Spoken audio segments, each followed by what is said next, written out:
அனைவருக்கும் வணக்கம். இன்னைக்கு நான் உங்களுக்கு ஒரு அறிவான கதை சொல்ல போறேன். ஒரு கைதிக்கு மரண தண்டனை விதிக்கப்பட்டுச்சாம். அதனால சில விஞ்ஞானிகள் எப்படியும் இவர் இறக்க தானே போறாரு, அதனால அந்த கைதியை வச்சு சில பரிசோதனைகள் செய்யலாம் அப்படின்னு நினைச்சு அதுக்கு அனுமதியும் வாங்கினாங்களாம். கைதியை தூக்கில் போடுறதுக்கு பதிலாக விஷப்பாம்பு வச்சு கொல்லலாம் அப்படின்னு முடிவாச்சான். ஒரு பெரிய விஷப்பாம்பை அந்த கைதிக்கு முன்னால கொண்டு வந்து வச்சாங்களாம்.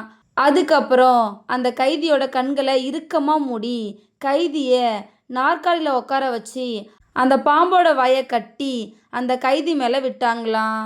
அதுக்கப்புறம் அந்த கைதியோட கையில 2 சின்ன ஊக்க வச்சு பாம்பு கொத்துற மாதிரி குத்துனாங்களாம். அந்த கைதி 2 நிமிஷத்துல துடி துடிச்சு இறந்து போனாராம். பிரேத பரிசோதனையில கைதியோட உடம்புல பாம்பு விஷத்தை மாதிரியே இன்னொரு விஷம் இருந்தது தெரிய வந்துச்சாம். அந்த விஷம் எங்கேருந்து வந்துச்சு, கைதியோட மரணத்துக்கு என்ன காரணம் அப்படின்னு உங்களுக்கு தெரியுமா? அந்த விஷம் மன அதிர்ச்சியால அவரோட சொந்த உடம்பால தயாரிக்கப்பட்டிருக்கு. நம்ம எடுக்கிற ஒவ்வொரு முடிவும் சில நேர்மறை சக்தியையும் சில எதிர்மறை சக்தியையும் உருவாக்கும். அதுபடி நம்ம உடம்பு ஹார்மோன்களை உருவாக்கும்.